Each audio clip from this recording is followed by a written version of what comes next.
नमस्कार सभी लोगों को। My self doctor Akhilesh Kumar Verma, assistant professor department of रसशास्त्र एवं भेषज कल्पना, doctor Vijay Ayurvedic medical college hospital and research centre Bhandaha Kala, Kaithi, Varanasi. सर्वप्रथम मैं माननीय chairman sir doctor Vijay Yadav sir को प्रति आभार व्यक्त करना चाह रहा हूँ, क्योंकि ऐसे विषम परिस्थिति में जहाँ की पूरा देश, अपितु पूरा देश नहीं पूरा विश्व इस कोविड-19 नामक बीमारी से जहाँ जूझ रहा है, वैसी विषम परिस्थिति में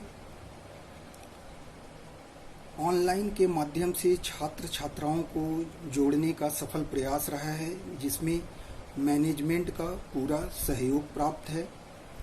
ऐसे परिस्थिति में सभी शिक्षकगण एवं चेयरमैन सर के सहयोग से जो कि संभव हो पा रहा है, जो कि अत्यंत आवश्यक भी है, क्योंकि ऐसे परिस्थिति में छात्र एवं छात्राएं विषय से जुड़े हुए हैं एवं उनको जो इस परिस्थिति में कठिनाइयां उत्पन्न हो रही है वो शिक्षकों के माध्यम से और इस ऑनलाइन के माध्यम से शिक्षकों से वो आसानी से सरलतापूर्वक प्राप्त कर पा रहे हैं।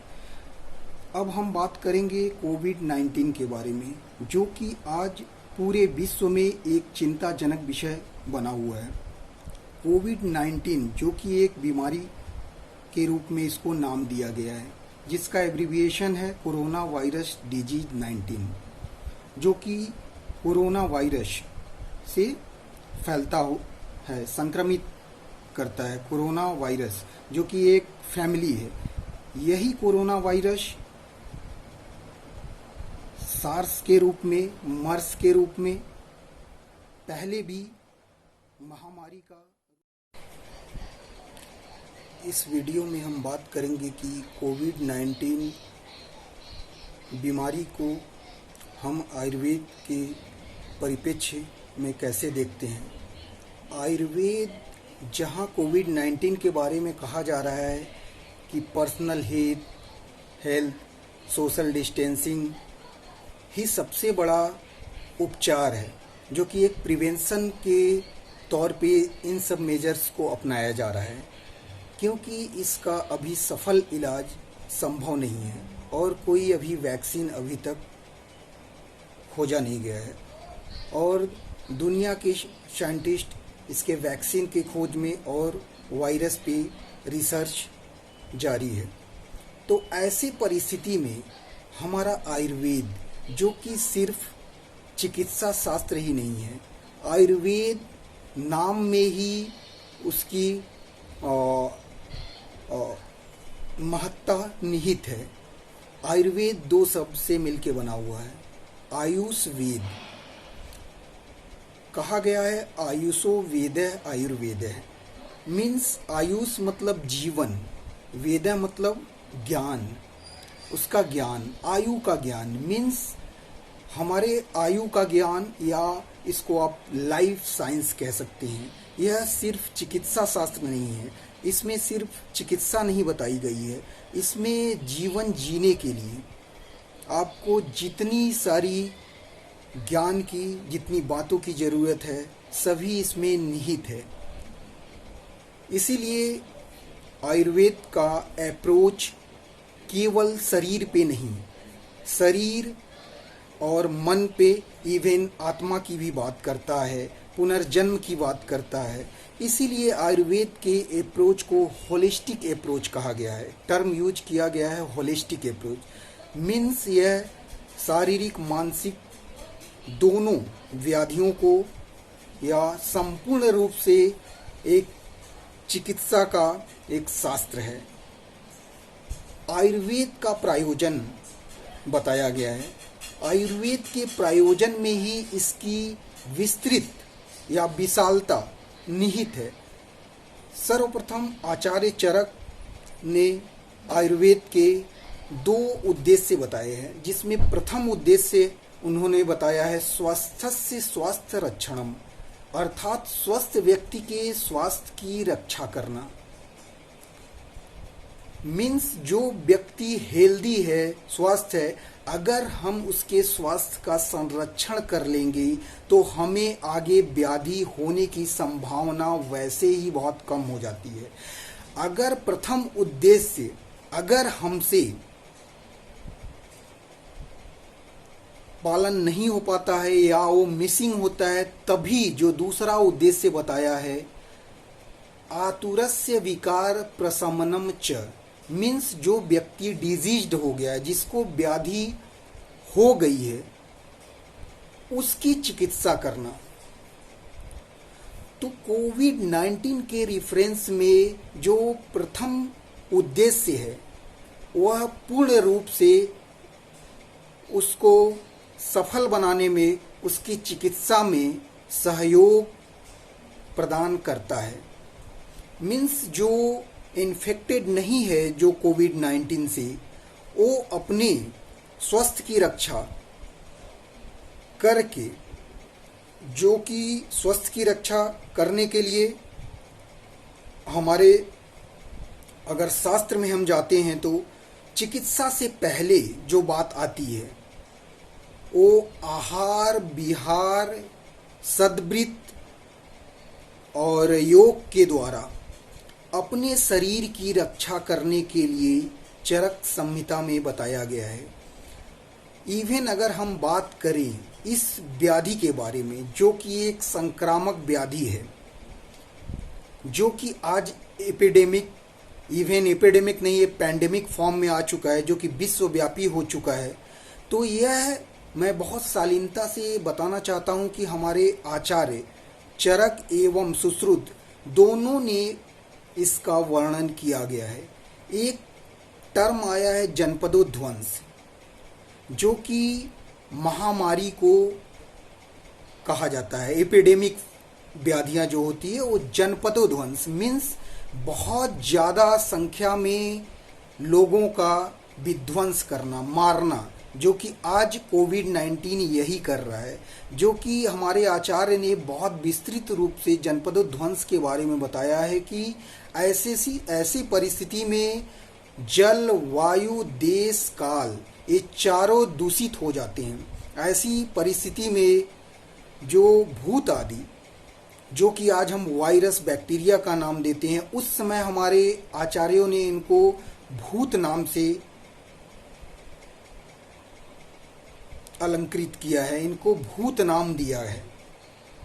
मीन्स यह जो है वायरस, बैक्टीरिया जो आज संक्रमित कर रहा है, एपिडेमिक कॉज कर रहा है, पैंडेमिक कॉज कर रहा है, वो हमारे आचार्यों ने बहुत विस्तृत और अच्छे ढंग से इसका वर्णन किया है। इवन इसका वर्णन ही नहीं, इसकी चिकित्सा भी बताई है। इसकी चिकित्सा आचार्य चरक ने बताते हैं, इसकी चिकित्सा कि इसमें पंचकर्म करने के लिए बताया गया है एवं औषधीय का प्रयोग करने के लिए बताया है। औषधि में भी रसायन को अग्रणी बताया है, रसायन चिकित्सा, जो कि आज कोविड-19 के रिफरेंस में बेहद कारगर साबित हो रहा है। आचार्य सुश्रुत की अगर हम बात करें तो आचार्य सुश्रुत ने भी उपसर्गत व्याधियां, औपसर्गिक व्याधि में इसको वर्णन किया गया है। औपसर्गिक मतलब कि जो एक दूसरे से फैलने वाला, मीन्स जो हाईली कॉन्टेजियस डिजीज है, उसको उपसर्गत व्याधि कहते हैं।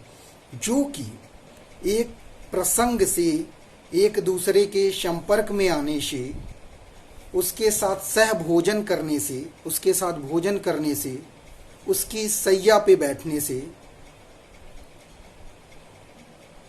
उसका माला धारण करने से, उसका आसन ग्रहण करने से, मीन्स ओवरऑल आचार्यों ने, आचार्य चरक और सुश्रुत ने इस परिस्थिति का बहुत ही अच्छे प्रकार से उल्लेख किया है आयुर्वेद में, जो कि आज महामारी के रूप में कोविड-19 हमारे सामने एक विषम परिस्थिति के रूप में उपस्थिति है, इसकी उपस्थिति है।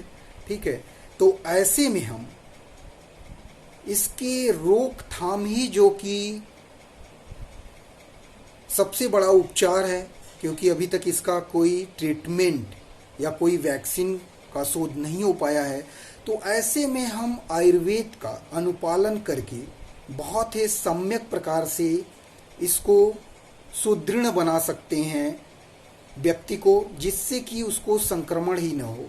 जिसमें सर्वप्रथम अगर प्रिवेंटिव एस्पेक्ट में अगर हम बात कर रहे हैं तो कुछ बिंदुओं पे अगर हम प्रकाश डालने का कोशिश करें तो सर्वप्रथम हम आहार की बात करते हैं कि अगर हम सम्यक आहार अपनी अग्नि के अकॉर्डिंग अगर हम आहार, लघु आहार, ऋतुचर्या के अकॉर्डिंग अगर हम आहार ग्रहण कर रहे हैं तो इस व्याधि से हम सम्यक प्रकार से लड़ पाएंगे। हमारे अंदर व्याधि क्षमत्व, क्षमता उत्पन्न होगा। आहार की बात आती है तो अग्नि की बात के बिना आहार की बात अधूरी सी लगती है कि इस समय हमारी अग्नि सम्यक प्रकार से होनी चाहिए, न तो मंद होना चाहिए न तीक्ष्ण होना चाहिए। तो अग्नि को हम अपने सम्यक बनाने के लिए वैसे ही आहार का सेवन करना चाहिए। ऐसे में लघु एवं सुपाच्य एवं ऋतुचर्या के अकॉर्डिंग, ऋतु के अकॉर्डिंग हमें आहार ग्रहण करना चाहिए। गुरु एवं विष्टम्भ विधायी आहार का त्याग करना चाहिए, क्योंकि आहार को ही बल, वर्ण एवं ओज का आधार बताया गया है। क्योंकि इस समय जहाँ पे हम इम्यूनिटी की बात कर रहे हैं, हमेशा की अपनी इम्यूनिटी बढ़ाइए, इम्यूनिटी बढ़ा के कोविड-19 से हम लड़ सकते हैं। ऐसी परिस्थिति में आहार महामारी का रूप धारण कर चुका है। सार्स के रूप में 2002 में यह चाइना से ही इसकी उत्पत्ति हुई थी और मर्स, मिडिल ईस्ट रेस्पिरेटरी सिंड्रोम, जो कि सऊदी अरब से 2012 में इसकी उत्पत्ति हुई थी, जो कि कोरोना वायरस ही था, इसी फैमिली का मेंबर था, जो कि आज कोविड-19 के रूप में कहीं सार्स एवं मर्स से भी खतरनाक रूप धारण करके एक विश्व के लिए चिंताजनक स्थिति उत्पन्न किया है, जिसकी उत्पत्ति वुहान शहर से, जो कि चाइना में स्थित है, वहाँ से निकल के यह वायरस पूरे विश्व में व्याप्त है। इसकी प्रथम रिपोर्टिंग जो हुई थी वो 31 दिसंबर 2019 में हुई थी। इसी कारण इसको कोविड-19 नाम दिया गया, क्योंकि 2019 में इसको रिपोर्ट किया गया, दिसंबर 2019 में। सर्वप्रथम यह वुहान शहर में इसकी रिपोर्टिंग हुई और वहाँ से यह वायरस निकल के पूरे विश्व में धीरे धीरे अपने पांव पसार लिया संपूर्ण रूप से, जो कि आज अत्यंत चिंता का विषय बना हुआ है। 30 जनवरी 2020 को इसको public health emergency of international concern घोषित किया गया और 11 फरवरी 2020 को इसको WHO ने कोविड-19 नाम दिया इस बीमारी को।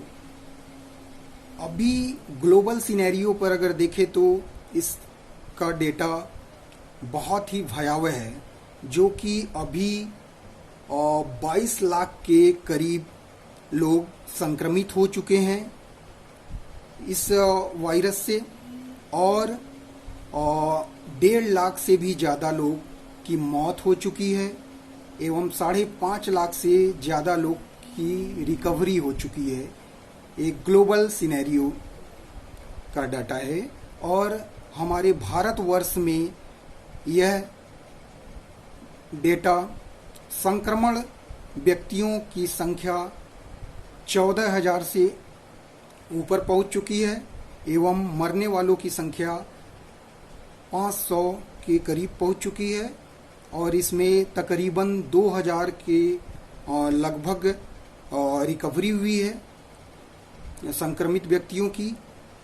और यह विश्व भर में 210 देशों से ज़्यादा जो है देशों में यह संक्रमित हो चुका है और हमारे भारतवर्ष में भी ज़्यादा से ज़्यादा मैक्सिमम राज्यों में यह व्याप्त हो चुका है और इस समय देश लॉकडाउन की स्थिति से गुजर रहा है, जो कि बहुत ही इस समय धैर्य और विवेक से काम लेने का समय है। इस समय हम धैर्य धारण के साथ अपने पठन पाठन को सुचारू रूप से जारी रखते हुए कोविड-19 के बारे में एक संक्षिप्त में हमने बात किया। नेक्स्ट वीडियो में हम बात करेंगे कि हम कोविड-19 को आयुर्वेद के परिप्रेक्ष्य में कहाँ देखते हैं और किस प्रकार से हमारा आयुर्वेद इस परिप्रेक्ष्य में कारगर है, इसकी रेलेवेंसी कहाँ तक है, क्या इस संक्रमण के बारे में हमारे आयुर्वेद में इसका उल्लेख है या आयुर्वेद कहाँ से वैज्ञानिक रूप से इसको साध्य करने में उपयोगी सिद्ध होगा, जो कि हम अगले वीडियो में बात करेंगे।